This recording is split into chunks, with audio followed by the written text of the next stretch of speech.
through those doors has compromised our most secure level. No in or out.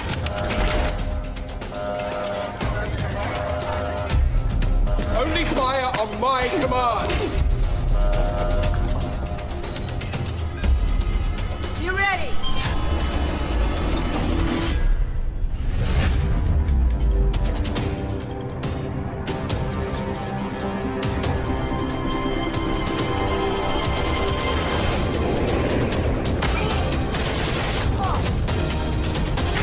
Take the shot!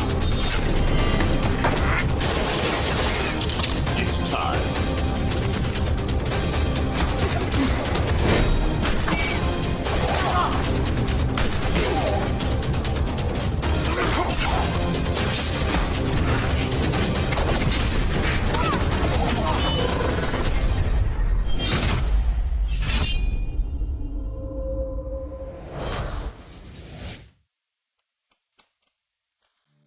Et coucou tout le monde, c'est Ulora, bienvenue dans cet épisode des Chroniques BD.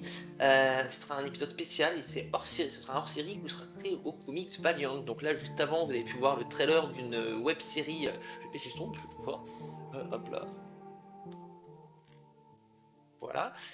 Donc c'était une web-série qui était diffusée, je crois, en 2018, donc sur internet, qui était Ninja versus le Valiant Univers, hein, c'était le personnage Valiant et tout, petite histoire sympa, très cheapos, hein, c'était une web-série, voilà, un petit peu fauchée. Et donc du coup, bah, on est là donc, pour parler des comics Valiant. Et coucou Poupettes, comment vas-tu? Pourquoi déjà cet épisode hors série? Donc, genre des épisodes, on va dire tous les débuts du mois, je parle des comics que je lis, enfin des comics et des DVD, des mangas que je lis durant le mois. Et je lis pas mal de comics issus de l'univers Valiant, et donc plutôt que vous en parler un peu rapidement, que ça va me prendre 20 minutes, ça va prendre pas mal de temps sur cette chronique mensuelle, et je vais très survoler, je me suis dit, bah, pourquoi pas faire un hors-série sur les comics Valiant.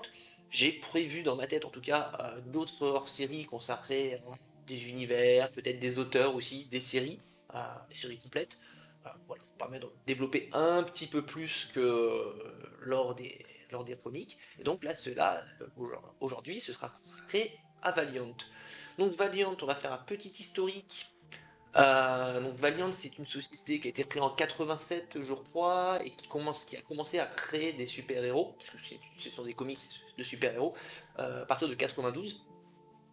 Très vite, ils ont été rachetés par Reclaim, qui avait perdu des droits de jeux vidéo qui rapportaient pas mal, donc ils ont voulu se diversifier. Malheureusement, ils ont fait faillite au début des années 2000. Et fin des années 2000, ça a été racheté, les droits des personnages ont été rachetés par un Indien, je crois. Une personne d'origine indienne, je ne sais plus qui tout à fait qui était fan des personnages à l'origine. Et il a rebooté complètement l'univers, et ça a été les nouveaux comics, le nouveau Valiant est sorti à partir de 2012. Et en 2015, ça a été racheté par une société chinoise, et le départ de la personne qui avait racheté la série. On sent une petite différence d'ailleurs au gap au moment du second rachat. Donc ce sont des comics que j'aime beaucoup, il y a énormément de super-héros différents, pour de toutes sortes. Hop, juste 30 secondes, je vais faire un petit truc. Hop, non, j'aurais pas dû virer ça. Que des notes aussi, hein. Je m'aperçois que j'ai pas préparé les notes. Hop.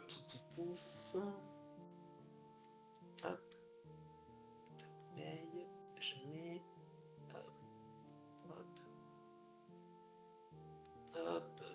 Je suis quasiment là. Voilà.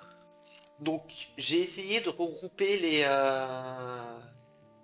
comment ça s'appelle, les différents super-héros parce que c'est un univers de super-héros, donc tout est lié, hein. Imaginez les films, vous voyez les films Marvel, hein, tout est connecté, là c'est un petit peu pareil. Certains sont plus ou moins connectés, vraiment très distants.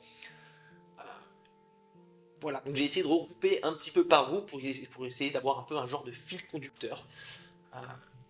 Vous allez voir, ça va être assez simple, il y a beaucoup de titres. J'ai oublié de les compter. Je voulais les compter à la base, le nombre de titres qui ont été publiés en France depuis, justement, depuis ce renouveau. Donc ils sont tous édités par Bliss Comics, qui est appelé aujourd'hui Bliss Edition, puisqu'ils ne font pas uniquement de l'univers Valiant, même si c'est leur gros du commerce. Merci de m'avoir laissé faire mon intro, mais n'hésite pas à poser des questions, hein, je t'y répondrai volontiers. Donc on va commencer tout de suite, hop, je vais avec le premier groupe de super-héros qui seront les Psiotiques. Et donc avec Harbinger et Toyo Harada, principalement dans un premier temps. Donc les Psiotiques, qu'est-ce que c'est? C'est l'équivalent, on va dire c'est l'équivalent des X-Men. Ce sont donc des gens qui possèdent des pouvoirs, tout type de pouvoirs, hein, télékinésie, pyrokinésie, pouvoir de voler, de pouvoir se projeter aussi son esprit pour dans un autre corps, dans nos oiseaux, voilà. Pour imaginer plein de pouvoirs différents. Ils ont vraiment été assez inventifs au niveau des pouvoirs. Donc là, on commence à présenter plusieurs titres. Donc Harbinger, c'est le tout premier. C'est la toute première histoire. Et coucou Fern, et coucou Armantis, bienvenue. Donc Harbinger, c'est la série mère. Donc on va suivre l'équipe de Peter Stanchek, personnage qu'on peut voir directement sur la couverture, la toute première en haut à gauche, qui lutte contre le plus puissant des Psiotiques, qui est Toyo Harada, le fondateur de la fondation Harbinger. Donc pour faire un petit résumé un peu court, un petit peu nul parce que moi au niveau des résumés je suis assez nul.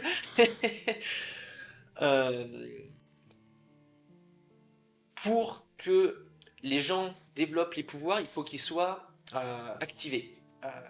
Toyo Harada était, avant Peter Stanchek, le seul psiotique qui a eu ses pouvoirs activés naturellement. Bon, naturellement, je crois qu'il a vécu à Hiroshima en 1945. Bon, donc on sait ce qui s'est passé là-bas. Et il découvre Peter Stanchek, qui est un psiotique qui s'est activé naturellement aussi, tout seul, qui est complètement junkie parce qu'il entend des voix dans sa tête.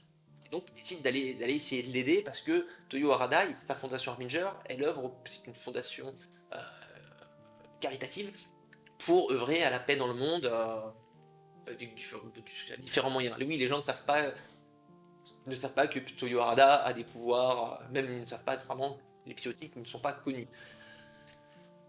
Et Peter Stanchek, il arrive avec Toyo Harada, et puis il se rend compte quand même que il est derrière ce vœu d'œuvrer pour la paix, il cherche à œuvrer pour la paix par tous les moyens possibles. Même les moins... Voilà, s'il faut tuer des gens, par exemple, ça va pas forcément le déranger, parce qu'il monte aussi une équipe de psiotiques. Puisque, ça fait encore beaucoup de puisque, donc là, j'ai parlé de deux psiotiques qui sont activés naturellement, et tous les autres, il faut utiliser des appareils. Donc, Toyo Harada utilise des appareils, mais il y a de la perte. Ça, par contre, il est un petit peu caché à Peter Stanchek au départ. Et Peter Stanchek, lui, il a la capacité d'activer les psiotiques sans appareil, de le faire de lui-même, donc avec beaucoup moins de pertes. Donc c'est pour ça qu'il a besoin de Peter Stanchek. Mais quand Peter s'aperçoit que Toyo Harada il craint du boudin, décide de se barrer, et là c'est la bagarre. Voilà, il se bat avec Toyo Harada, il monte son équipe et tout, qui se bat contre Toyo Harada, etc. etc. Donc, plein d'histoires, on découvre plein de psiotiques différents, il se bat aussi avec une entité secrète qui est le Project Rising Spirit, dont je reparlerai aussi à d'autres moments parce que le Project Rising Spirit est un petit peu partout, et eux c'est une société secrète qui travaille avec le gouvernement, mais eux ils sont vraiment pas cool. Oula, qu'est-ce qui se passe? Voilà. Donc c'est un genre de Thanos qui ouvre un institut Xavier capitaliste pour arriver à ses fins, quoi. À peu près, ouais, c'est ça. Et donc, une fois que on passe le cycle d'Harbinger, donc le tout premier volume, on va suivre Toyo Harada dans Imperium et la vie et mort de Toyo Harada. Ça va faire un autre arc et clôturer justement toute l'aventure d'Arada. Parce que bon, globalement, à la fin d'Harbinger, le monde découvre qui est Toyo Harada, et ça ouvre, de toute façon on le voit bien sur la deuxième image, Imperium avec sa pète de partout, avec les bombes, bon bah voilà, il affronte c'est Toyo Harada contre le monde entier. Euh, donc c'est intéressant finalement d'avoir l'histoire du point de vue de Toyo Harada au milieu, bah, face au monde entier, parce voilà, il cherche quand même en vrai pour la paix. À côté de ça, à la suite d'Harbinger, enfin dans Harbinger même, on découvre la génération 0. La génération 0, ce sont des psychotiques qui, eux, ont été créés par le Project Rising Spirit, qui avait aussi une machine pour créer des psychotiques, encore pire que celle d'Arada. Hein. Donc cette génération 0 s'est évadée, on la retrouve dans Harbinger, et ensuite bah, l'histoire, elle a dérivé entre le groupe de Stanchek, d'Arada, et la génération 0. Donc on découvre un petit peu cette histoire. Puis derrière, on a eu le droit à Harbinger Renegade, donc tome 1, tome 2, qui est une suite de Harbinger où on va retrouver justement Stanchek et son équipe, quelques membres de la génération 0. Je dois reconnaître que ces volumes-là, ce qui est un petit peu dommage, c'est qu'il y a eu le tome 2 qui annonçait, donc je le voyais vraiment, Renegade, je le voyais vraiment comme un prologue au prochain retard Harbinger, sauf que derrière, il n'y a rien eu, et là actuellement aux États-Unis il y a The Harbinger. Enfin, il y a eu un reboot d'Harbinger qui se fait, qui se passe après tous ces événements-là, mais on ne sait pas du tout ce qui s'est passé entre la fin de Renegade et cette nouvelle série. Donc pour l'instant, c'est wait and see. Je lis, peut-être qu'on va avoir quelques informations à venir, qui se sera sûrement édité par Bliss un peu plus tard, quand plusieurs chapitres seront sortis. On verra bien la suite. Ensuite, nous avons, toujours chez les psychotiques, nous avons Livewire. Livewire qui a eu plusieurs albums, qui ne sont pas forcément liés à Livewire, mais elle est quand même toujours présente. Donc Livewire, c'est une psychotique qui peut utiliser les champs électriques, puis l'électricité, donc elle communique très bien avec les machines. Elle peut voler parce que l'électricité statique, tout ça, hein, on peut voler. Elle peut électrocuter les gens, donc c'est vraiment une psychotique très puissante. À l'origine, c'était une disciple d'Arada, c'était vraiment son bras droit. Puis quand elle s'est vraiment aperçue de ce qu'il faisait, elle a dit non, je suis désolé, je ne cautionne pas, je me casse. Elle a eu droit à un premier titre, Secret Weapons, où là on découvrait des psychotiques qui avaient des pouvoirs un peu nazes. Donc Toyo Harada il a fait bon bah vous avez des pouvoirs pourris, cassez-vous. Donc il les a laissés vraiment en plan se débrouiller. Donc on a une fille qui parle aux oiseaux, pas très utile par rapport à la guerre que cherchait à mener Harada. Quelqu'un qui se transforme en statue, sauf que quand il se transforme en statue, bah c'est une statue, il n'existe pas. Pas très utile, quelqu'un qui peut faire apparaître des objets, très utile, sauf qu'il ne contrôle pas ce pouvoir. Et d'autres personnages, donc c'est une petite équipe justement désoubliée. C'est beaucoup plus léger comme histoire, c'était vraiment très sympa. J'avais bien aimé les dessins aussi de Secret Weapons. À la suite de ça, et coucou Bob, à la suite de ça, on a eu le droit à Harbinger's Wars Blackout, appelé aux États-Unis Harbinger's Wars 2, puisque dans le premier volume, vous aviez un Harbinger's Wars, un gros event où bah, tout le monde se mettait sur la figure. Et pour surfer un petit peu sur cette dynamique, parce que ça parle toujours, hein, pensez les comics Civil War, c'est vachement bien, donc on va faire un Civil War 2 qui n'a rien à voir, mais c'est juste, on rechoppe le nom. Donc ils ont rechopé le nom Harbinger Wars 2 à l'origine, donc en français ça s'appelait Blackout, beaucoup plus intéressant puisque c'est Livewire, pour je ne sais plus quelle raison, elle pète un câble et elle coupe l'électricité aux États-Unis. Bon, elle trouve l'électricité, donc du coup elle a dit allez, plus d'électricité, plus rien. Donc le blackout. Donc là du coup c'est Livewire face aux États-Unis. Le reste du monde il craint aussi un petit peu en disant ouais mais si elle fait ça chez nous, qu'est-ce qui va se passer? Donc intéressant, et ensuite on a un titre, une aventure solo de Livewire à la suite de Blackout, sa réhabilitation du coup avec la Livewire. Titre suivant, Psychotique. Face. Face est un cas intéressant, parce que c'est une héroïne donc qui peut voler, qui se fait appeler Zephyr, son nom de super-héros, super-héroïne. Donc c'est une psychotique qui s'est fait... comment il s'appelle Peter Stanchek l'a lui a déverrouillé ses pouvoirs, donc pouvoir de voler. Euh, elle est partie, pourquoi déjà, avant de semer le chaos, avant son blackout? Elle était partie... Oui, exactement. Elle était partie, ouais, mais c'était... Faut voir les événements, parce qu'elle s'est fait un petit peu... Je crois qu'elle s'était fait un peu manipuler, ça fait longtemps que j'ai lu le titre, donc je me souviens pas de tous les événements. Comme je vous avais dit, hein, je fais des pitchs un petit peu nuls. Je vous présente les personnages qui sont un petit... bah, je vous présente tous les personnages qu'on peut découvrir en France. Donc pour Face c'est intéressant puisque bah, déjà vous le voyez sur les couvertures, elle n'a pas le physique classique des super-héros.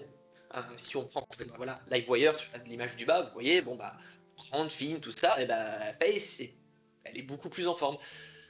De plus, c'est quelqu'un qui est toujours positive, elle a toujours le sourire, hein, même des fois quand ça va pas, bah, nous on le voit parce qu'elle a les petites bulles de dialogue, on voit des fois on voit les pensées, mais elle essaie d'être toujours positive. D'ailleurs, ça a changé vraiment l'esprit du titre Avengers, puisqu'elle apparaît, elle fait partie de l'équipe de Peter.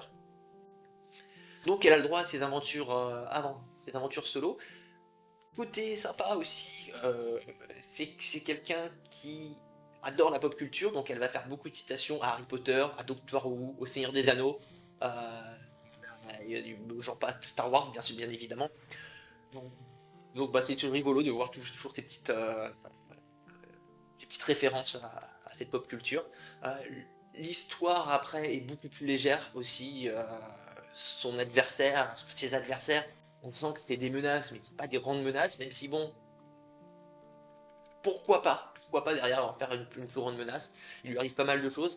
J'ai mis 4 titres Face, donc les 3 de la ligne du haut et celui à gauche dans la ligne du bas. Je crois qu'ils existent aujourd'hui en intégral, hein, tous les 4 titres regroupés ensemble. À la fin de Face, tome 4, ça peut amener à une suite. Pour l'instant, il n'y en a pas vraiment, puisque les 2 titres, Face et la Future Force et Face Dreamside, sont des histoires un peu à côté. Voilà, ce sont d'autres histoires dont je vais parler. Petit point quand même négatif que j'ai trouvé dans ces 4 premiers albums, en tout cas. À un moment, il y a eu une histoire, je ne sais pas si c'est pour un Free Comics Book Day, hein, le jour où les comics sont distribués gratuitement, c'est en fascicule, un petit peu dans ce genre. Un petit peu voilà dans ce genre-là. Comics tout fin, juste une petite histoire. D'ailleurs, c'était un Free Comics Book Day en France, qui avait été sorti en France. Derrière toi. Et donc, elle a sauvé Hillary Clinton. Donc, c'était au moment des élections aux États-Unis, d'un coup. Bah, tu sais, voilà, Face, une figure positive, mais paf, on l'a fait agir à côté d'Hillary Clinton. Donc, on voit très bien que c'est pour une campagne par rapport aux jeunes et tout qui lisent des comics, ou les moins jeunes. J'ai trouvé que c'était complètement décalé. Donc voilà, ça c'est le. Allez, pouce vers le bas de Face. Par contre, tout le reste était très sympathique. Dans Face et la Future Force, c'est un gros délire. Globalement, Face a fait un rêve, je crois, ou tout du moins, elle s'aperçoit que bah, pour sauver le monde, sauver le multivers, bah, faut qu'elle appelle tous les super-héros du monde. Donc on a tout l'univers Valiant qui est présent. C'est un gros crossover, mais voilà, toujours avec une histoire un petit peu légère, c'est Face. Et ensuite, il y a eu Face Dreamside, où là, elle s'est associée à Docteur Mirage, dont je parlerai un petit peu plus tard, et à Animalia, qui est une des psychotiques de la génération 0, qui a le pouvoir de se transformer, donc c'est même pas créer des illusions, de se transformer en animaux. Sauf que quand elle a grandi dans c'est la génération 0, c'est créé par le projet Rising Spirit. Quand elle a grandi dans le bunker du Rising Spirit, elle pouvait voir que des dessins animés. Donc les animaux, globalement, c'est des animaux de dessins animés. C'est des vaches très caricaturales, par exemple. On ne transforme pas forcément en vache, hein, transformer peut-être ptérodactyle, mais c'est toujours très cartoon. D'ailleurs, c'est très drôle dans Face Dreamside. À ce moment-là, elle a découvert les mangas, donc du coup elle va se transformer en animaux type manga. Donc en dragon, un truc comme ça, c'est assez rigolo. Et Face Dreamside, donc c'est une histoire qui se déroule dans le monde des morts. Le monde des morts, j'en reparlerai un petit peu plus tard, en même temps que le docteur Miracle. Et je crois que c'est terminé pour les psychotiques. En effet, c'est terminé. Donc maintenant, on va passer à un deuxième super-héros qui est Ixo Manowar, un Wisigo. Parce que c'est, là attention, le pitch envoie du rêve, hein. Nous sommes au temps des Romains, quand les Romains cherchent à envahir la Roumanie, l'ex-Roumanie, donc les Wisigoths, donc Eric de Dacie, qui est un prince Wisigoth qui se frite avec les Romains, et il se fait enlever, lui et sa tribu, par des extraterrestres. Il est mis dans un vaisseau, entre-temps on lui a coupé une main aussi. Euh, il arrive dans un vaisseau extraterrestre où on le force à travailler dans des champs, dans un vaisseau extraterrestre, pourquoi pas, avec toute sa tribu, et un jour il arrive à s'échapper, et il trouve sur ce vaisseau l'armure de Shannara, qui est une armure vivante, un peu une déesse pour les extraterrestres. Ils cherchent toujours à revêtir l'armure, mais ils se font toujours manger par l'armure. Arik de Dacie, le Wisigo, lui il arrive, il touche l'armure, il récupère cette armure, sauf que lui il se fait pas manger, il communique avec cette armure, puisque c'est une armure vivante. Il revient sur Terre avec sa tribu, sauf que quand il revient sur Terre, on n'est plus au temps des Romains, on est en 2012.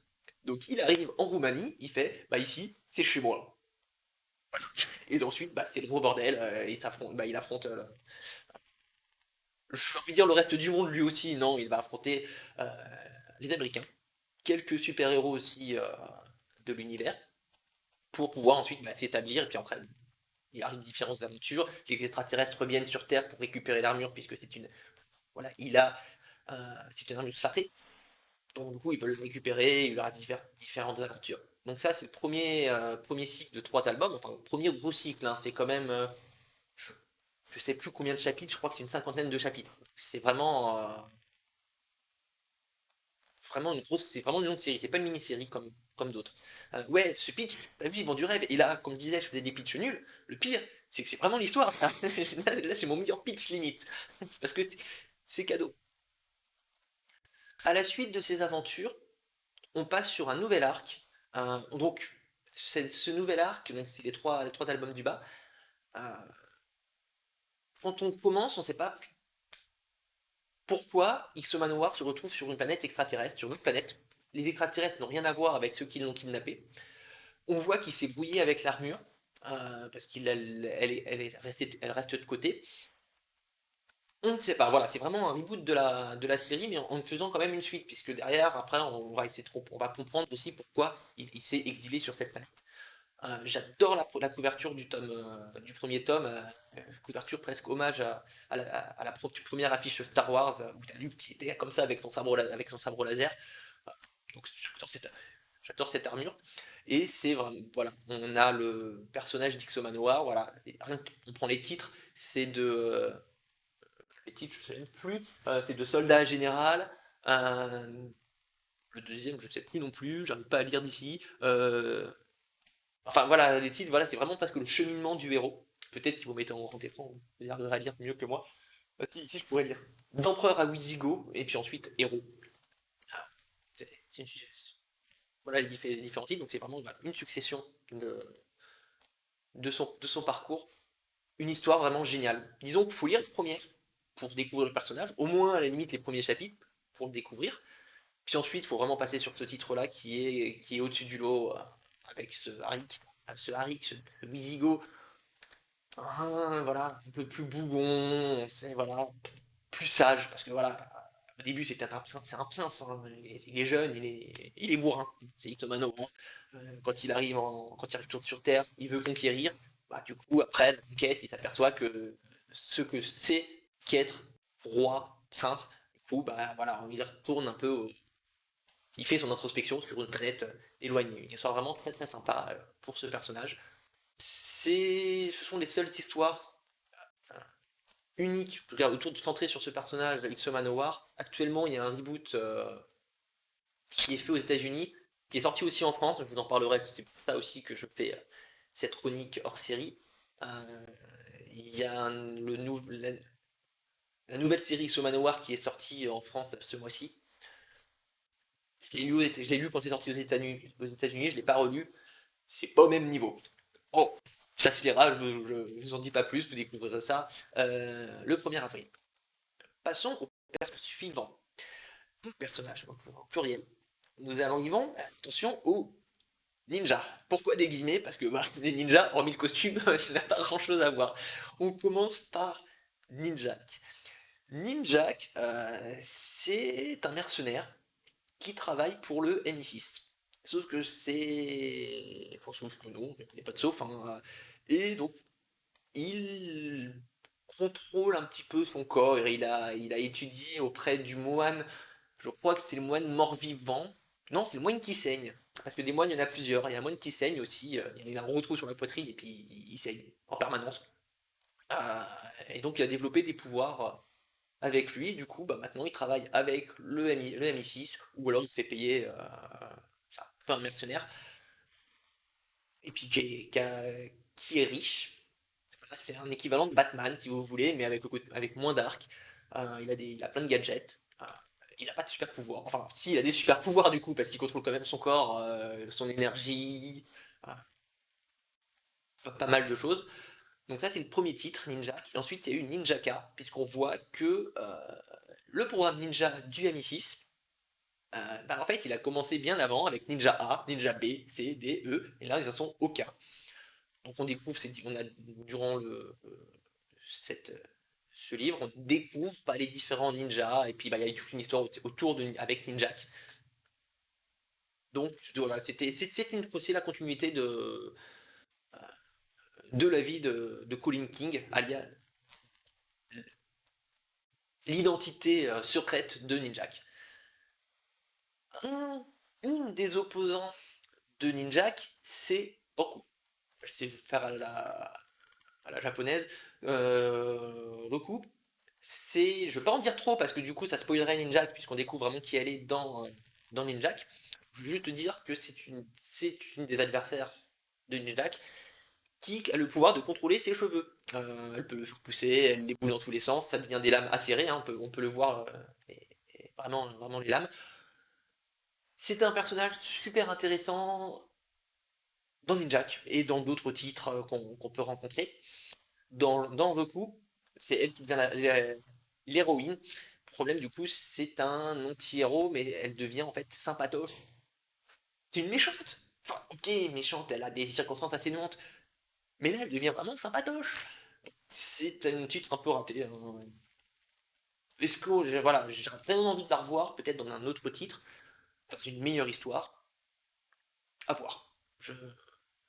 Pour l'instant, il n'y a pas d'autres titres prévus avec elle. J'ai rien lu sur elle qui pourrait arriver.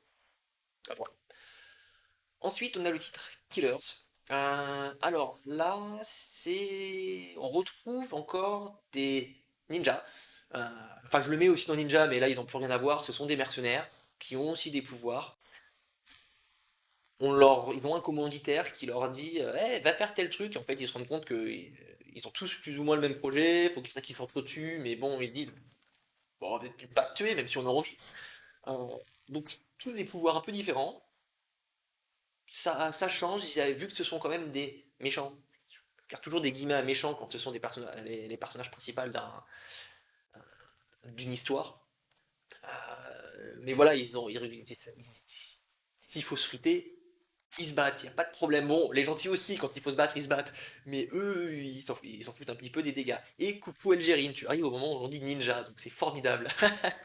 C'est le meilleur des moments. Qui leur une petite histoire sympa. Pour l'instant, elle n'a pas eu de suite. J'aimerais bien revoir tous ces personnages, parce qu'ils étaient quand même tous, ils avaient tous une personnalité différente, assez haute en couleur, avec des pouvoirs sympas, donc j'aimerais bien les revoir sur une autre histoire. Wait and see.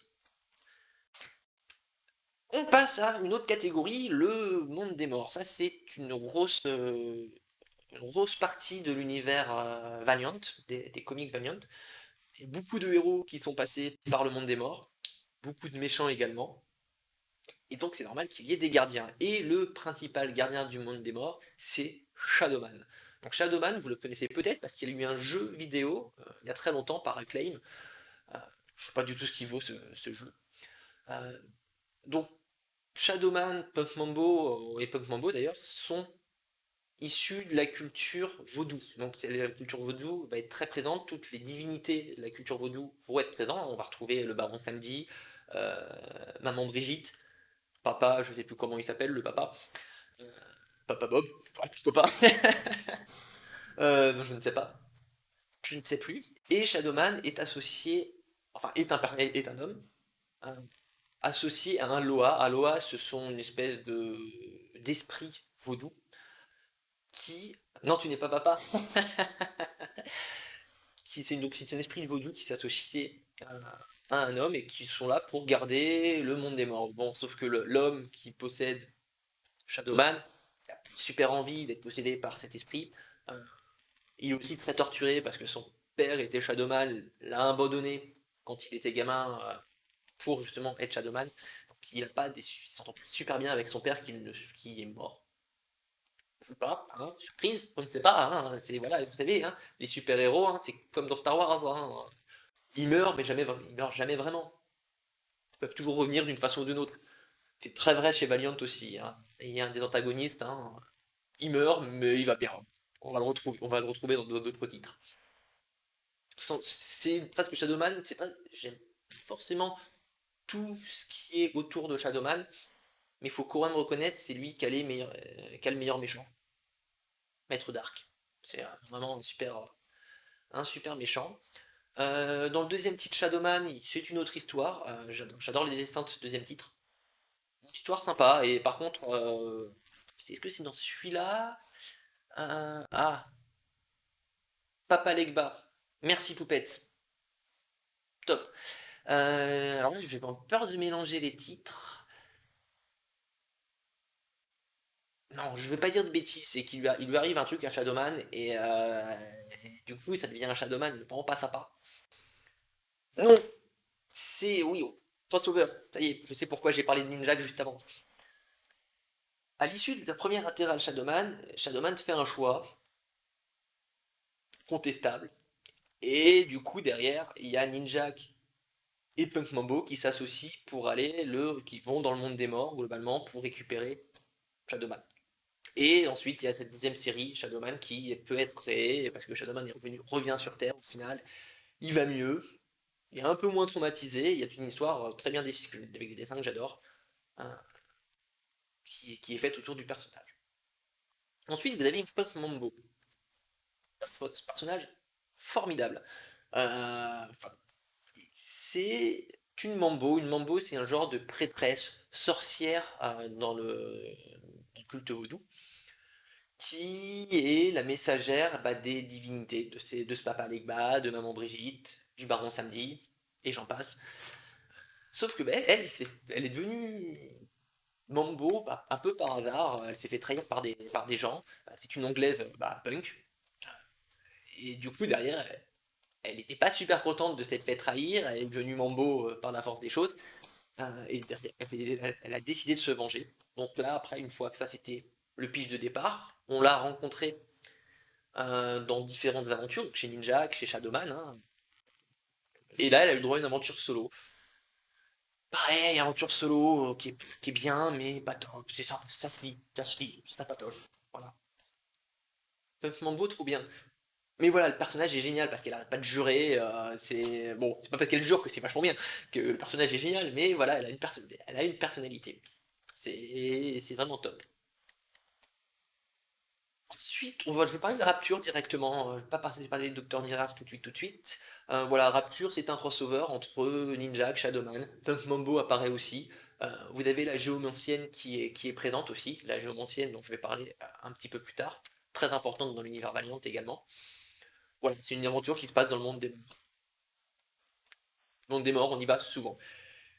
Et une fille qui est très forte pour parler aux morts, c'est Docteur Mirage. Docteur Mirage, c'est une médium qui a la capacité de parler aux morts, sauf à une personne, son mari qui est décédé.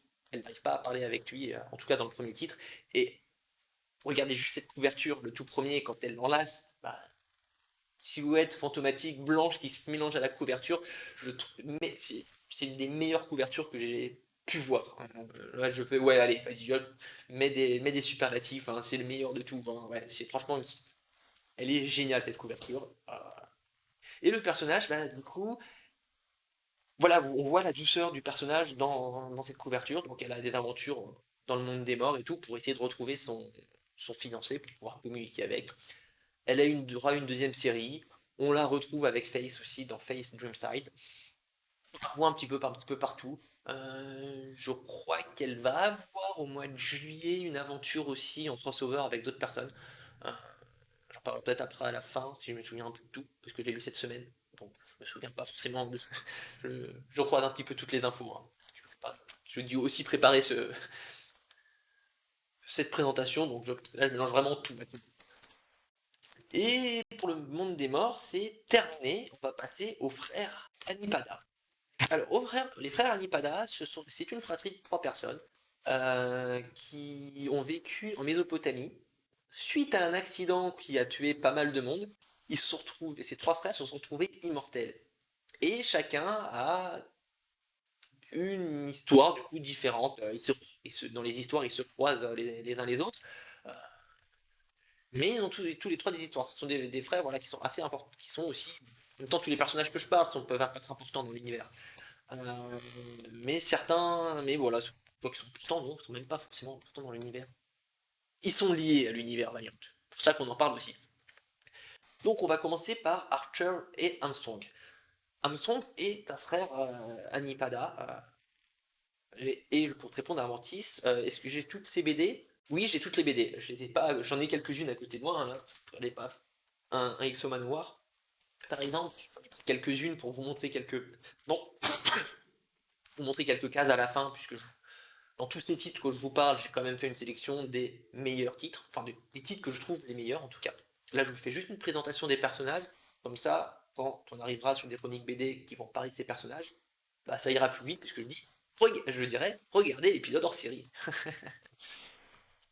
Ça s'est fait au fur et à mesure, j'ai découvert l'univers, je crois, en 2017 ou 2018, puis j'ai acheté les séries régulièrement, et ensuite ça s'est accéléré pas mal aux alentours de 2020, il y a eu pas mal de sorties, mais à ce moment-là, j'avais déjà refait rattrapé le présent. Donc pour Armstrong, Armstrong est un des frères Anipada, c'est un hédoniste. Il aime la vie, il aime manger, il aime boire, il est toujours bourré, presque. Et il s'associe à Archer. Archer, c'est un enfant qui a été élevé dans une secte qui avait pour vocation de tuer Armstrong. Armstrong, c'est l'antéchrist. Sauf que bon, Armstrong ne peut pas mourir, il est immortel. Dès qu'il prend des dégâts, il fait tiens, j'ai une flèche dans l'épaule, ça fait mal. Puis il retire et puis tout va bien. Globalement. En fait, c'est un petit peu ça l'idée. C'est la partie humoristique de Valiant. C'est complètement barré. Si on le voit, si on le prend sur cette première couverture, Archer et Armstrong, là, ils affrontent tout un tas de sectes différentes. Donc il y a la secte d'Archer, puisque derrière, il s'aperçoit que, bah, en fait, Armstrong, c'est un bonhomme sympatoche. Il fait un bon vivant, et Archer ne connaît rien de la vie. Il était dopé aussi. Armstrong, ah oui, le fameux coureur cycliste. Non, mais là, rien à voir. Armstrong, c'est le gros sur les photos. Archer, c'est le petit. D'ailleurs, Archer est un psychotique, même si c'est jamais vraiment dit. On sait qu'il a des pouvoirs, qu'il a la possibilité de copier toutes les techniques de combat qu'il voit. Donc ils font tout un tas de sectes, les 1%, donc les 1% les plus riches, des mecs, des nonnes guerrières, c'est complètement barré. Euh, L'histoire est complètement barrée. Il a une besace, un sac sans fond. À un moment, Archer et Armstrong se retrouvent tombés dedans parce qu'il y a une entité qui était enfermée, euh, qui est ressortie pour foutre le bordel sur le monde, faire grande, grosse beuverie dans le monde entier. C'est complètement barré. On rencontre la femme d'Armstrong, il avait oublié qu'il avait une femme. Voilà, c'est Armstrong. Et associé à Archer, euh, c'est c'est barré, voilà. C'est des lectures, franchement, c'est assez drôle à lire. Contrairement à Ivar Time Walker. Donc, Ivar est le deuxième des frères Anipada. Euh, on sait qu'il est immortel, mais on voit jamais. Il se fait pas blesser comme peut blesser Armstrong. Euh, c'est juste qu'il a la faculté de voyager dans le temps. Même si c'est plutôt de lire les endroits où, en étant à tel endroit à telle heure, je peux voyager à tel endroit dans le temps et l'espace. Donc il a toute une aventure, il rencontre des extraterrestres, une humaine aussi qui l'initie au voyage dans le temps. Une histoire, voilà, ça c'est le scientifique des frères. On avait l'hédoniste, donc le je m'en foutiste des frères, là maintenant on a le type sérieux. Il a juste eu une histoire, même si dans un des comics qui va sortir dans pas longtemps en France, on va pouvoir retrouver en tout cas, on va avoir une suite un petit peu de l'histoire d'Ivar Time Walker. Même si, vu qu'il voyage dans le temps, il n'y a pas vraiment de suite, puisqu'on peut le retrouver à n'importe quel moment, hein. Des fois c'est rigolo, il a des dialogues avec quelqu'un, il fait Putain, ça fait longtemps que je t'ai vu. Ouais, enfin, il n'y a pas si longtemps en fait, parce que bah, du coup, il venait de le quitter, et sauf qu'il l'a quitté dans le temps, il est revenu dans le passé. Voilà, c'est les problèmes du voyage dans le temps, hein. On sait jamais trop où est-ce qu'on est. Quand c'est bien foutu, le voyage dans le temps, c'est sympa à lire. Oh, lire, il y a même à voir, hein. Et je me perçois que j'ai pas lu la lumière, hop, ce sera beaucoup plus simple. Voilà, c'est peut-être plus net. Hop, voilà, un peu plus net, on verra peut-être un peu mieux. Donc ça c'est pour les deux premiers frères et on va enchaîner avec le troisième, le guerrier éternel. Le guerrier éternel, alors lui pareil, il est immortel, enfin il meurt mais il revit. Voilà, par rapport à l'autre qui prend des dégâts, tout va bien, Ivar on sait pas trop, lui il meurt mais il revit quasiment aussitôt, quoi. C'est pas grave d'avoir des flèches plantées dans le corps quand même. C'est pas une ou deux flèches qui va le tuer. Alors, Eternal Warrior, toute première série en tout cas, elle fait suite à un gros event dont je vais parler juste après. Euh, c'est plus par le début. Il a pour mission, ou il s'est donné pour mission, on ne sait pas trop, de protéger la géomancienne. La géomancienne, c'est la protectrice de la Terre. Voilà, elle peut parler aux plantes et tout, elle est là pour, on va dire globalement, sauver le monde des vilaines industries. Un petit peu. Elle a été toujours, la géomancienne, quand elle meurt, elle se réincarne dans un autre corps. Enfin, d'ailleurs, je dis géomancienne parce que la géomancienne actuelle est une femme, ça peut être aussi un homme, et le guerrier éternel, dont j'ai perdu le nom, Gilad, parce qu'il n'y a pas de U, donc c'est Gilad. Gilad protège justement à chaque fois de retrouver la géomancienne et la protéger. Et à l'issue d'un event, d'un crossover, il se retrouve libéré de cette tâche de protéger la géomancienne et il a eu la permission de mourir. Un peu la fin du voyage. Donc il y a eu un titre Eternal Warrior, hein. Je vous rappelle que quand on meurt pas, on meurt jamais vraiment. Avec différentes aventures. Un titre que j'ai vraiment adoré, ce premier Eternal Warrior. Il y a eu dans un moment un deuxième arc dans ce premier livre qui n'a jamais mené à une suite, puisque donc c'est un peu triste. J'aurais bien aimé voir vraiment une suite Eternal Warrior, puisque le deuxième titre, Les Chroniques du Guerrier Éternel, bah, c'est de voir des aventures à travers le temps de Gilad. Hop, je vais ensuite aller voilà, sur le titre ensuite, Incursion. Incursion est une autre aventure du Guerrier Éternel. Et là, on suit donc Gilad et la géomancienne tenter d'empêcher une invasion extraterrestre ou dans le monde des morts. Non, l'invasion dans le monde des morts, c'était Rapture. Là, c'est une invasion extraterrestre, enfin, ou pour sauver le multivers. Enfin, je ne sais plus trop ce qu'ils doivent faire. En tout cas, ils interviennent pour, pour sauver le monde. Allez, on fait ça. De toute façon, on sauve toujours le monde chez les super-héros. C'est dommage que ce guerrier éternel apparaisse toujours soit dans des histoires d'autres personnes ou sur ces petites histoires sans vraiment suite. J'aimerais bien avoir une continuité chez ce personnage comme on a pu avoir chez Exo Manowar. Euh, même son frère Archer et Armstrong ont des histoires plus longues. En plus, eux, ils reviendront un petit peu plus tard dans l'année, je crois en septembre aux États-Unis. Ils auront encore des histoires débiles qui vont arriver. Ça va être très bien. Passons à la suite. On va revenir dans le côté humoristique avec les pires super-héros du monde. C'est pas moi qui le dis, c'est le titre du tome 1, avec Quantum et Woody. Je sais pas comment on peut dire Quantum et Woody. Et une chèvre, enfin un bouc. Alors, ce sont deux frères adoptés. Ils ont été adoptés, mais bon, ils sont frères.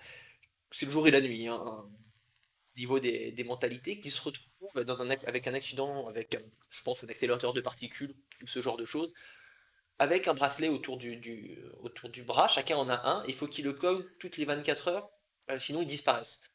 Par contre, ça leur a donné des pouvoirs. Pour Quantum, il peut faire de l'énergie avec son bras, donc ça fait un peu un genre de bouclier. Et quant à Woody, il peut tirer avec ses doigts un rayon magique. Donc Quantum, c'est le personnage qui est habillé en cuir latex, comme vous voulez, en bleu et blanc, et Woody est la personne qui est en costume. C'est une aventure complètement barrée, hein. Il y a des tapettes de partout, c'est du Michael Bay si vous voulez, mais drôle, parce que leurs méchants, ils sont complètement débiles. Ils ont un méchant qui s'appelle Betamax. D'un côté, il est en humain, et de l'autre côté, l'autre face, un genre de double face, il est complètement mécanique. Mais c'est vraiment en plein milieu, quoi. Donc c'est même pas un petit peu cybernétisé, un bras par-ci, un genre par-là. Non, non, c'est en plein milieu. C'est complètement barré. Et ils ont un bouc. Est-ce que le bouc tire des lasers par les yeux? Je ne sais plus. Je dirais que oui. Dans le doute, je dirais que oui. C'est drôle. C'est assez drôle. Je trouve pas ça aussi drôle qu'Archer et Armstrong. L'humour est moins fin, un petit peu plus bourrin, mais c'est très drôle dans l'alchimie des deux personnages qui ne fonctionnent absolument pas. Quand l'autre dit, quand Woody fait, j'ai envie qu'on devienne super-héros, et l'autre il fait, ok, pas de souci, donc faut mettre un masque et tout. Et quand il le voit en costume, donc vraiment en costume 3 pièces avec les lunettes, il fait, bah il est où ton costume? Bah c'est ça et tout. Mais t'as pas dit qu'il fallait qu'on soit masqué? J'ai les lunettes. Voilà, c'est barré. C'est Quantum et Woody. Il y a eu une autre série. Voilà, si oui, il y a eu 3 albums Quantum et Woody. Et après, il y a eu Quantum et Woody Must Die. Donc c'est une série qui se tient en un volume. Je sais plus combien de chapitres il y avait 4 ou 6 chapitres. C'était la suite. Et là, ils sont revenus dans une autre série où c'est assez complètement barré. Est-ce que cette nouvelle série, donc, qui est aux États-Unis, est mieux ou moins bien que celle d'avant? Je saurais pas dire parce que c'est constamment, j'ai envie de dire nul, mais c'est génialement nul parce que ces super-héros sont complètement nuls et ça devient assez drôle. Woody qui prend rien au sérieux. C'est c'est tout pour, voilà comment on peut résumer.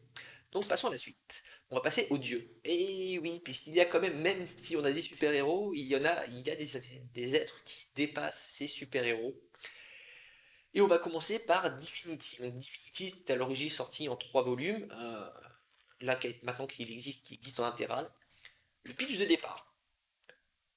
Pendant que donc les Russes ont envoyé Yuri Gagarin dans l'espace, c'est le premier homme dans l'espace, puis ensuite les Américains, eux, se sont échinés à envoyer les hommes sur la Lune, ce qu'ils ont réussi. Sauf que si les Russes n'en sont pas les premiers sur la Lune, c'est que eux, ils ont tout de suite visé beaucoup plus loin, ils ont visé euh, le bout de la galaxie, vraiment le confin de l'univers. Donc ils ont envoyé trois cosmonautes au bout de l'univers. Et en 2000, dans les années 2000, 2010 en tout cas, enfin, dans la timeline en tout cas de la nouvelle timeline Valiant, euh, il y a un de ces êtres qui revient, enfin une des 3 personnes envoyées qui revient, elle a des pouvoirs, c'est Divinity, sauf que bah elle arrive dans une Russie qui a complètement disparu, sauf que finalement Divinity n'était pas un mauvais bougre, et donc il y a toute une histoire qui se monte. On va dire on va dire premier arc, c'est l'origin story, voilà, pour permettre de découvrir de Divinity, qui est Divinity. La deuxième histoire, bah, il y avait 3 personnes envoyées. Il y a la deuxième personne qui revient, sauf que la personne qui revient, elle se dit pas, ah bah tiens, ouais, bon bah je reviens, l'URSS a disparu. Bon bah c'est pas grave, elle se dit pas ça, non, non, elle dit, bon, attends, ma Russie a disparu? Non, non, non, je suis pas d'accord, donc du coup, bah, elle veut essayer de remettre la Russie sur le devant de la scène et Divinity intervient pour l'arrêter. Il y a toute une histoire entre, entre ces 2 personnages. Je ne vais pas aller plus loin, puisque dans le 3e volume, vous avez la 3e personne qui revient aussi sur Terre. Et là, ça s'appelle, le titre de l'arc, c'est Stalinverse. puisque on commence directement de nos jours, sauf qu'avec l'univers, avec finalement l'URSS existe toujours et elle a conquis le monde. Pour faire ça, donc on présente aussi des nouveaux, à chaque fin de chapitre, on présente des nouveaux super-héros qui ont été créés, donc issus de la culture russe. On a la Baba Yaga et on en a d'autres aussi. Et on voit aussi, il y a des chapitres aussi intermédiaires où on voit les super-héros qu'on connaît, donc X-O Manowar, Bloodshot, je parlerai après, Ninjak, si ils avaient été russes. Donc il y a toutes ces histoires-là. Je passe un petit peu plus sur l'histoire parce que je ne veux pas trop spoiler non plus. Et on passe à la suite de Divinity. On va toujours suivre ce personnage dans cette suite avec Eternity. Divinity a eu un enfant et cet enfant a été kidnappé. Et ça donne l'histoire de. Donc lui, il va chercher à la retrouver. Ça donne l'histoire d'Eternity. La force de ce livre, Eternity, ce sont ses dessins. Les dessins, c'est tous les. Il est où Divinity, Eternity. Bon, les dessins et les couleurs, c'est dingue. Voilà, une page au hasard. Voilà. Voilà, niveau bon, peut-être pas forcément trop bien. Hein. Niveau dessin, couleur, moi je trouve ça super beau. Il y a les fonds. Si je prends voilà, dessin, voilà, t'as une double page. Hop, c'est un peu plus loin. Voilà, une double page avec toutes ces mains qui sortent, qui tiennent un genre de livre, donc c'est un petit peu méta hein, aussi. Ça, on va, le titre, oula, c'est bon, tout va bien. Euh, le titre Eternity, il est assez, enfin, il est complètement indépendant de tous les autres. C'est la suite de Divinity, mais par rapport à l'univers Valiant, on est complètement à part. Il n'y a pas besoin de prérequis. Ce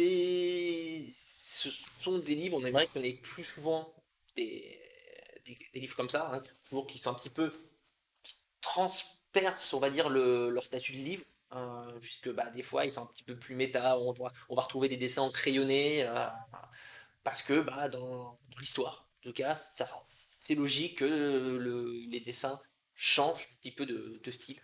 Hein, les couleurs, bon, elles sont dingues. Voilà, rien que pour les dessins, parce que il vaut le coup. Il vaut vraiment le coup cet album. J'adore Eternity. Ensuite, on va passer du coup à Psylord. Ça, c'est quelque chose qui est sorti assez récemment, l'année dernière, il me semble, plutôt aux États-Unis. Pareil, rien à voir avec l'univers Valiant, enfin, pas rattaché à l'univers Valiant, c'est l'univers, peut-être qu'on va les revoir ailleurs. On a quatre personnes qui se réveillent dans un vaisseau extraterrestre, dans un vaisseau, aux confins de l'univers aussi, enfin dans un autre confin, enfin ils sont dans un univers un peu chelou, ils peuvent pas vraiment en sortir, il y a des gardiens qui sont là pour les garder. Ils ont des pouvoirs, ils ont perdu la mémoire, parce que c'est toujours mieux de perdre la mémoire pour raconter une histoire. Hein. Vous pouvez voir dans les jeux vidéo aussi, hein, les jeux vidéo, les personnages ils perdent souvent la mémoire. Bon, ça c'est un truc de gameplay. Hein. Mais ça permet aussi de présenter un univers bah, que personne ne connaît. Les personnages ne le connaissent pas, et nous non. Donc c'est une histoire que j'ai bien aimée, pareil, grâce au dessin, je peux conseiller Psylords, mais les conseils, je reviendrai un petit peu après. Donc ils ont un peu tous les ils ont des grands pouvoirs, c'est des pouvoirs un petit peu à la Green Lantern, ils peuvent faire apparaître des choses de leur esprit à travers, pas à travers une bague, mais à travers, ils projettent en tout cas leur vision. Donc ça c'était pour Psylord. Passons à la suite, on va passer un peu au crossover. Euh, Alors on va commencer par un petit crossover Death Drop. Je regarde un petit peu parce que il y a pas mal de choses, pas mal de choses à dire. C'était un crossover qui allait en 4 chapitres. Ça allait à 2000 à l'heure. Il y avait un virus qui était lâché sur New York et X Manowar, Archer, sans Armstrong, euh, un membre du MI6 qui était le patron de Ninja qui s'associe. Oh, il y a aussi un méchant et un allié de Quantum Woody qu'on retrouve aussi là. Enfin, c'est pas mal c'est un gros melting pot un peu de personnages qui s'associent pour essayer d'empêcher un virus sur New York. Petite histoire, voilà, ça va très vite, pas très intéressante dans le reste. Voilà, c'est une histoire. qui va vite. The Delinquent est plus intéressant parce que vous le voyez sur la couverture, vous avez Archer et Armstrong qui sont associés à Quantum et Woody. Donc bah voilà, c'est vraiment l'univers humoristique qui se retrouve mélangé sur une histoire aussi complètement barrée. Très... Voilà, ça reste encore assez drôle avec les deux qui prennent pas au sérieux et les deux autres qui prennent trop au sérieux. Et ensuite, on va avoir là, un très gros crossover, une équipe, les Avengers de chez Valiant, Unity. Donc c'est une équipe qui va regrouper principalement Livewire, le Guerrier Éternel, Ninjak et X-Manowar. D'autres personnes aussi, Face qui fait un tour aussi dans l'équipe, qui vont affronter aussi un des meilleurs méchants de l'univers, le Dr. Silk, qu'on retrouve un petit peu partout, un petit peu des personnes insaisissables. Voilà, c'est les Avengers, ils ont pas mal, un gros groupe.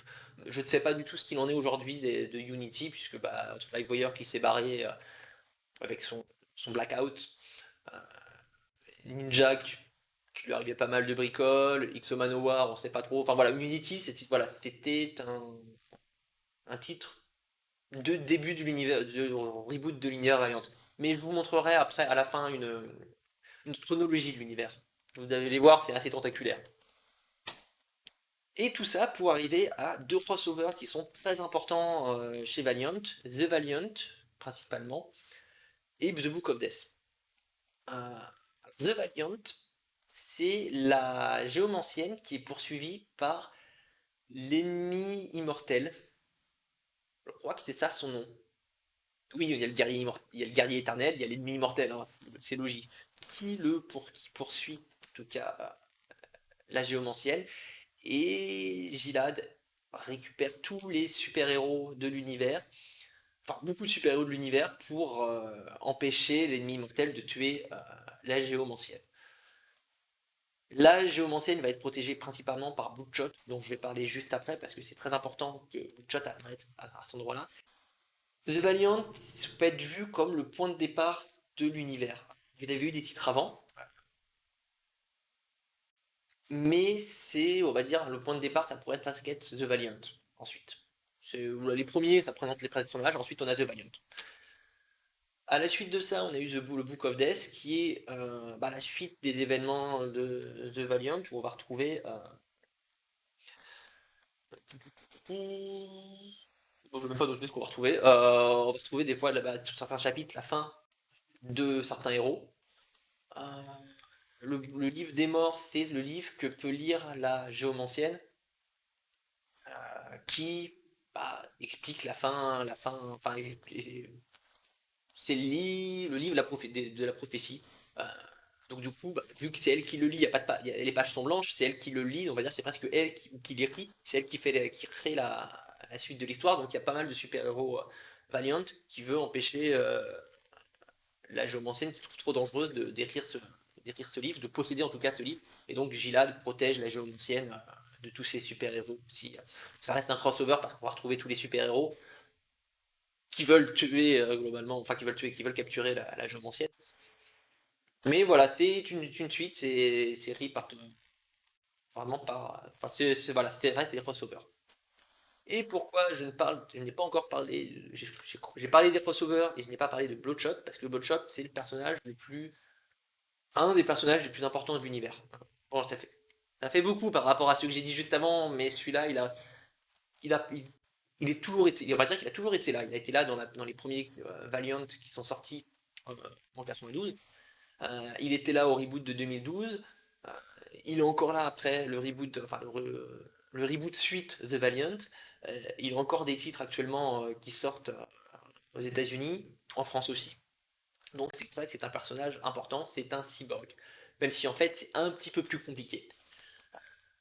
Souvenez-vous, au début je vous ai parlé du Project Rising Spirit, qui manipulait des psychotiques. C'est des psychotiques. Ils avaient aussi engagé des fonds en tout cas sur les nanites, ces micro-robots, ils ont injecté toutes ces nanites dans Bloodshot. Et c'est devenu. Et du coup, Bloodshot, qui était un homme à l'origine, ils ont pu effacer tous ses souvenirs et en faire une machine à tuer immortelle, puisque les nanites, dès que Bloodshot est blessé, il guérit immédiatement en mangeant des protéines. Parce qu'il faut quand même nourrir, il faut donner de l'énergie aux nanites. Donc c'est pour ça qu'il faut manger des protéines.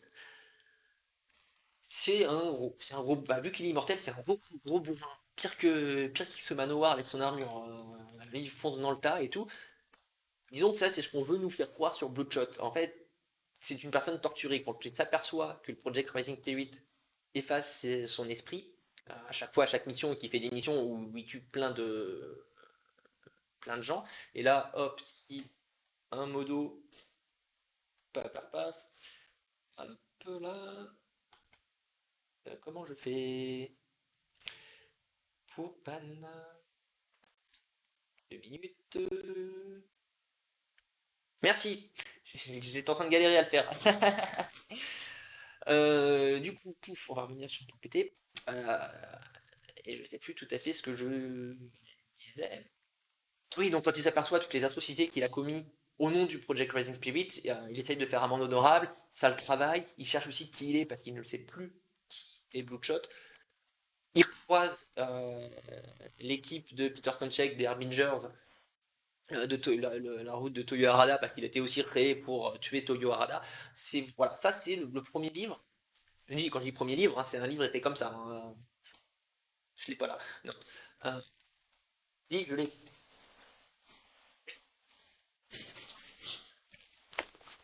Tac. Forcément, je l'ai foutu en dessous. Voilà, quand je dis que c'est épais, voilà, c'est voilà la taille du bouquin. Hein, c'est au moins 800 pages. Là-bas. Oui. Ah, c'est lourd. Je vais me faire mal au dos.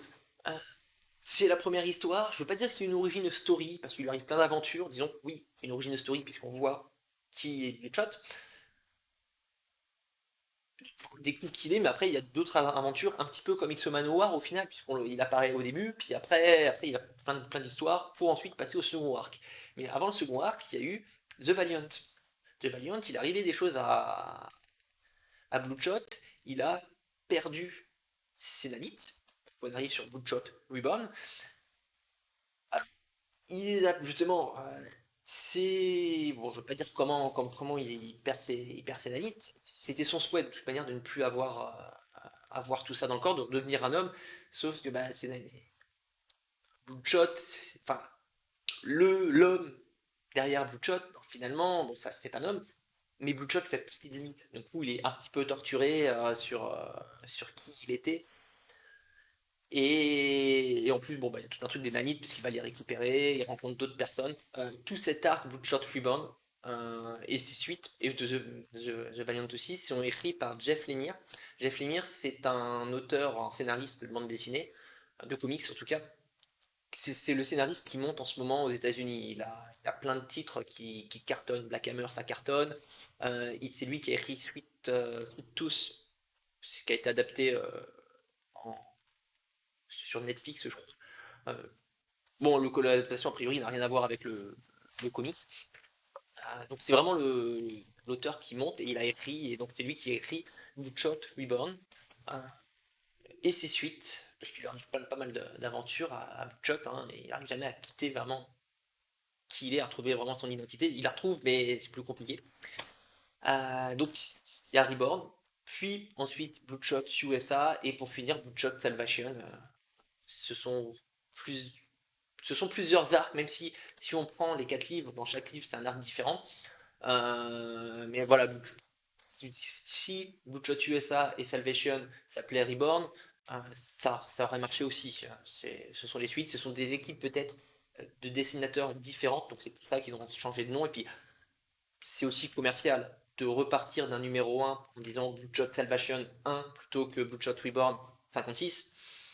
Ça part pas de la même manière. C'est pour ça des fois tous ces changements de nom, tous ces reboots. Donc ça c'était tout le run de Jeff Lemire. Puis ensuite il y a eu Bloodshot, tout simplement, hein, comme le tout premier titre. À passer après le run de Jeff Lemire, et bah c'est compliqué. C'est compliqué. Là, de toute façon, on le voit sur les couvertures. Regardez, hop, on monte ces couvertures-là, hein, vous les voyez bien. Hein. Juste prenez la première là avec ce soleil rouge et tout, cet homme qu'on voit de dos et son ombre. On sent qu'il est, voilà, mais sans le personne torturée. Sur ces couvertures-là, elles sont stylées utilisées, hein, le fond blanc, tout ça, mais on sent quand même qu'il est moins torturé. Et oui, c'est totalement le cas. C'est une série qui est beaucoup plus bourrine. Là, c'est vraiment de l'action. Postulat de fin de Bloodshot Salvation, on l'oublie. On fait quelques citations, on va dire oui, mais c'est pour protéger un tel que je fais tout ça maintenant, que je reviens au combat. Ouais, mais c'est de. Mais non, moi je voulais la suite de Salvation, je voulais pas une nouvelle histoire. Ben non, on l'a pas eu. On l'a pas eu. Entre-temps, aux États-Unis, qui n'a pas été édité en France, a raison, il y a eu Bloodshot Rising Spirit, qui est un préquel de Bloodshot, où quand il faisait ses missions avec le Rising Spirit. Euh, j'ai lu 2 chapitres, j'ai raqué, c'était nul. Mais c'était nul, là je peux rien dire, je peux rien dire de plus. Je suis désolé pour les équipes créatives, mais c'était vraiment nul. Au moins Bloodshot là, celui-là, il est quand même mieux, mais pas top. La série continue encore aux États-Unis. C'est intéressant l'axe que ça prend, mais je trouve ça dommage de ne pas avoir vraiment fait la suite de Salvation. Passons ensuite à un pan un peu différent de l'univers Valiant, qui est l'an 4001. Donc tout l'univers Valiant, ou presque, se déroule dans les années entre 2012 et 2022, voire un peu après. Sauf qu'il y a des histoires qui se déroulent en l'an 4001, donc 2000 ans plus tard. Ce qui est intéressant, c'est que ça permet de se décrocher complètement de l'univers Valiant. Ils peuvent vraiment repartir sur une histoire, et ça peut même être une porte d'entrée à cet univers. Donc on va commencer par Rai. Rai, c'est le protecteur du Néo-Japon. Néo-Japon, qu'est-ce que c'est? C'est une cité gigantesque qui vit, enfin, vraiment, quand je dis gigantesque, hein, c'est vraiment une très, très très grande ville qui orbite autour de la Terre, qui est devenue inhabitée ou plutôt inexploitable. Parce qu'inhabitée n'est pas tout à fait vrai, hein. Disons que ça ne dérange pas Néo-Japon de lâcher toute l'énergie accumulée, enfin ces déchets globalement sur Terre. Et Rai est le protecteur de ce Néo-Japon, dirigé par Père, une IA. Je sais plus si c'est dit les dire, ou je sais pas, ou peut-être que je vous ai spoilé. Bon, donc on retrouve des humains, tous les humains dans Néo-Japon, ils se revoient remettre, je crois, vers 16 ans, un androïde qui est fait par rapport, c'est leur meilleur ami, tout ce qu'on veut, voilà, c'est leur partenaire idéal. Et ils s'aperçoivent quand même, enfin, Erai à un moment, donc qui est une intelligence artificielle, enfin, oui, c'est ça, enfin, l'intelligence artificielle c'est tellement développé, du coup, c'est un homme artificiel. Je sais pas d'autres mots, mais et qui va commencer à lutter contre Père parce que bah, il s'aperçoit toujours qu'il est peut-être un petit peu manipulé, que tout va pas forcément bien dans ce Néo-Japon.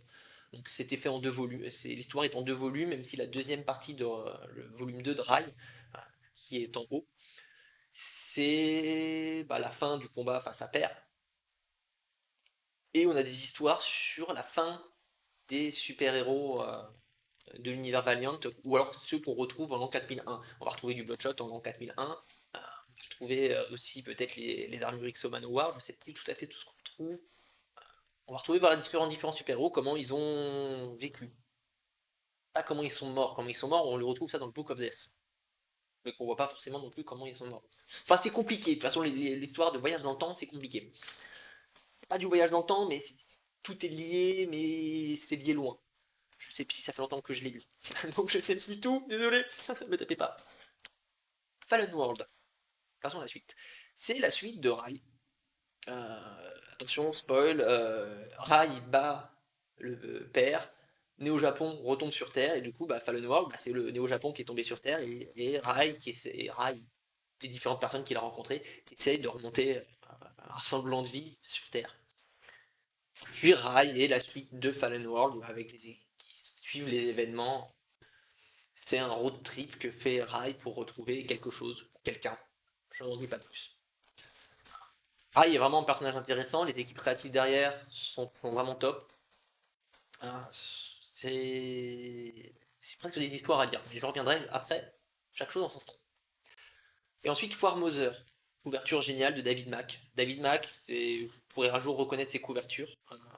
C'est parce que ça tombe toujours un petit peu dans ce style-là, blanc, et puis en couleur pastel. un personnage ou autre en couleur pastel. Elles sont vraiment elles sont très visuelles. War Mother est une protectrice, c'est une humaine qui vivait dans un enclos, enfin qui protégeait des êtres bizarres et puis des humains aussi dans le jardin. Je crois qu'ils appellent ça le jardin. Et elle est autorisée à sortir dehors, je sais pas, sur Terre, hors de ce jardin, pour récupérer des ressources, pour protéger justement le jardin. Et là, on retrouve War Mother au moment après la chute de Néo-Japon. Donc, d'un coup, elle va se retrouver elle va rencontrer d'autres humains à l'extérieur, chose qu'elle n'avait jamais pu faire. Toute une histoire dont je raconte pas plus. War Mother est importante puisqu'on peut la retrouver dans le titre ensuite de Rai. Je crois pas qu'on la retrouve dans Fallen World, on va la retrouver dans Rai. Tout est lié. Et je crois que j'ai fait le tour de tous les super-héros Valiant. Non, j'en ai oublié d'autres. Parce qu'ils sont un petit peu, eux, détachés du reste. Alors on a Savage. Le titre Savage, c'est une famille, enfin un joueur de foot avec sa famille qui se crache sur une île, pas déserte, non, dans une île coupée du monde où il y a des dinosaures. Parce que c'est toujours bien les dinosaures. C'est peut-être plus Isla Nubar, pour ceux qui connaissent Jurassic Park. Mais elle est vraiment coupée du monde, hein. Il n'y a pas de bateaux qui peuvent arriver, c'est presque des objets perdus qui se retrouvent là, donc là, en l'occurrence, l'avion perdu. Et l'histoire, elle est découpée entre l'arrivée de la famille sur cette île, et quelques années plus tard, avec Savage, celui qu'on va appeler Savage, euh, qui se retrouve tout seul, qui survit, enfin qui s'est acclimaté finalement à l'univers, c'est un enfant, euh, qui se retrouve sur cette île, et puis il y a tout un tas d'histoires. C'est, Pourquoi Savage aussi? Donc déjà c'est le titre, parce que le mec, le gamin, il est quand même assez sauvage, hein. Il a vécu juste avec ses parents, il était un bébé quand il est arrivé sur cette île, et il a vécu avec des dinosaures derrière. Il se bat, il se frite avec des dinosaures, principalement. Parce que la famille qui s'y rate s'appelle Sauvage, en français, hein, dans le texte. Voilà, c'était pour ça que le titre s'appelle Savage. Il y a un énorme cliffhanger à la fin. Et là, quand on lit le livre, tu fais oh, je veux savoir la suite. Suite qui est arrivée l'année dernière aux États-Unis, qui va pas tarder à arriver en France, que j'ai lu. J'imaginais tout sauf ça comme suite. Et j'étais très déçu, où là on était un truc quand même un peu sérieux, on est passé à quelque chose d'un peu plus humoristique. C'était pas ce que je m'attendais. Des fois c'est bien d'être surpris, mais là non, pas là. Non, c'était pas terrible. Ensuite, la Reine oubliée. La Reine oubliée, c'est une antagoniste de Unity, des Avengers, hein, de Valiant, Unity, qui s'appelait la Belliciste. La Belliciste est une personne immortelle, parce qu'il faut des immortels dans cet univers, c'est vachement bien, toujours bien les êtres immortels. Donc la Belliciste est une personne, quand elle arrive dans un endroit, les gens se battent. Voilà, elle est source de conflit. Elle tue personne. C'est juste que bah, autour d'elle, les gens se fritent. C'est elle qui est à l'issue de plein de guerres. Et donc on retrouve dans ce titre-là un peu bah, la suite des événements qui sont passés dans Unity. Et aussi on voit un petit peu son passé. Ils ont essayé de l'humaniser. J'avais lu des critiques assez négatives sur La Reine oubliée. Moi je sais que j'ai beaucoup aimé parce que j'aime beaucoup ce personnage. Peut-être encore que c'est un personnage un peu comme Puck Mambo qui injure beaucoup. Tous ces textes qui sont censurés avec des onomatopées parce qu'elle n'arrête pas d'être injurieuse, mais c'est un personnage qui est génial puisqu'ils a tous les gens qui veulent l'affronter. Elle a affronté énormément d'équipes Unity à travers le temps. Et à chaque fois, Unity veut l'affronter, mais ils se retrouvent à se taper entre eux parce que bah elle est là. Voilà, c'est la belliciste. Donc on a une origin story pour la Reine oubliée avec un énorme cliffhanger à la fin. J'espère que elle sera reprise dans les titres qui vont sortir cette année chez Valiant. Parce que j'ai vraiment envie de savoir la suite, mais j'ai des doutes. Et pour finir, on a Britannia. Alors j'ai cité Britannia parce qu'elle est dans la timeline que je vais vous montrer juste après. Mais pour moi, ça n'a rien à voir avec Valiant. Ça se passe chez les Romains. Même pas avec Aric de Dacie, hein, avec le Ixomanoa. Non, ça se passe avec les Romains. C'est l'empereur, je crois que c'est Néron, hein, qui envoie un Romain enquêter sur des affaires un peu bizarres qui se passent en Grande-Bretagne. des affaires paranormales, donc c'est presque le romain, c'est le premier enquêteur du paranormal de l'histoire. Donc il y a différentes histoires, avec une équipe créative différente à chaque fois, en tout cas pour le dessinateur. Sympa, sympa comme histoire, mais ça n'a rien à voir avec Valiant. Voici donc un peu une chronologie de l'univers, hein, donc ça date de juin 2019. Donc on peut voir un peu les titres, les différents titres un petit peu liés, donc on va faire tout un tas. Donc là je vais vous faire un petit peu je vais vous dire les meilleurs titres. En tout cas les titres que je trouve les meilleurs si vous voulez commencer l'aventure Valiant. Parce que on met le doigt dedans des fois et on met pas, par contre on sait pas quand est-ce qu'on s'en sort, hein. Parce que avec tout ce que je vous ai présenté, là vous pouvez me dire, mais il y aura, par contre on commence. Donc je vais vous le dire. Par contre justement je regarde ce que j'avais dit. Du coup, dans tous ces titres, je vous conseillerais déjà pour commencer les premiers titres dont je vous ai parlé, Harbinger, puis ses suites, Imperium et La vie et mort de Toyo Harada. C'est vraiment un grand cycle sur les psychotiques. C'est une histoire qui est excellente, qui change, du coup, vous avez vu, même si c'est des X-Men, c'est pas forcément les mêmes X-Men, hein. Ils sont un peu plus torturés, quoique les X-Men peuvent être torturés aussi, j'ai pas lu toutes les histoires des X-Men. Donc, bonne porte d'entrée, il n'y a pas besoin de prérequis. On va retrouver peut-être Bloodshot au milieu de l'histoire. Maintenant que je vous ai présenté, vous savez qui c'est, vous ne serez pas surpris. Et en plus, dans l'histoire, on, on en parlera de toute manière de Bloodshot, hein. Enfin, de Bloodshot, il est.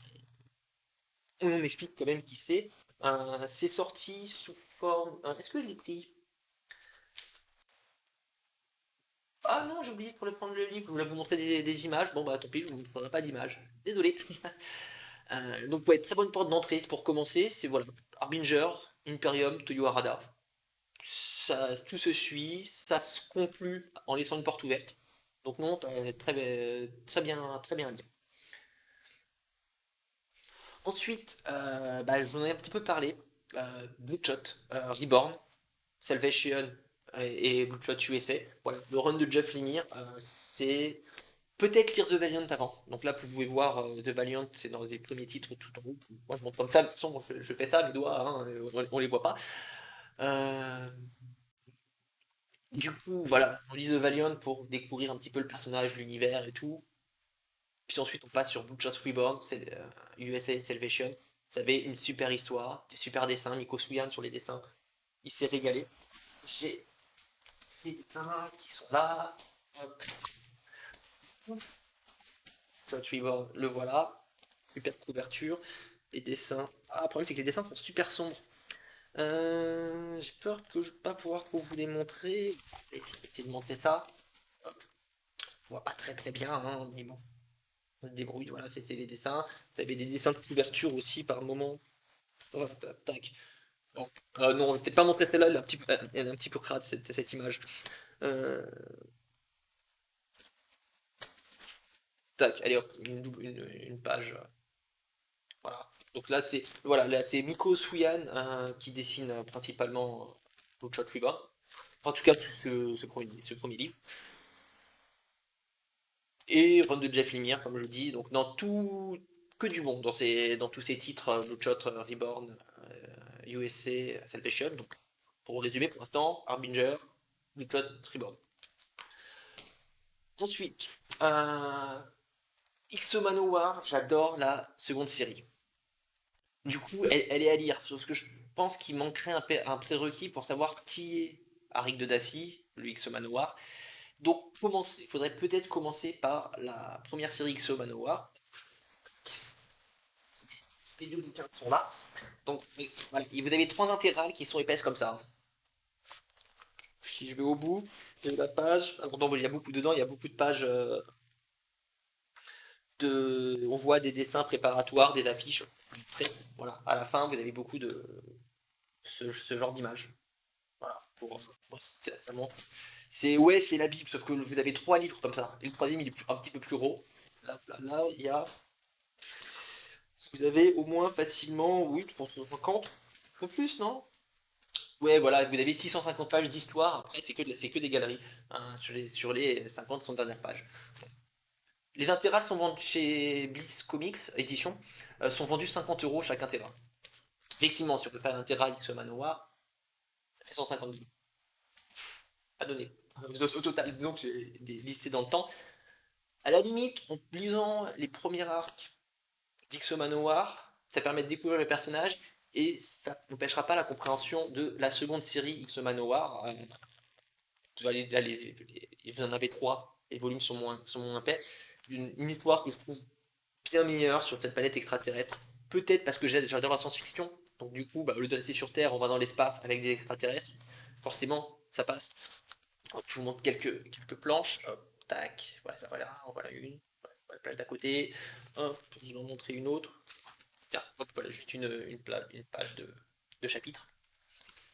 Parce que du coup, dans ces éditions-là, ils remettent les chapitres, les couvertures des volumes à l'unité, puisque aux États-Unis, un petit peu comme pour les mangas, chaque livre sort par chapitre, hein, ça sort d'abord par chapitre avant de sortir en édition brochée.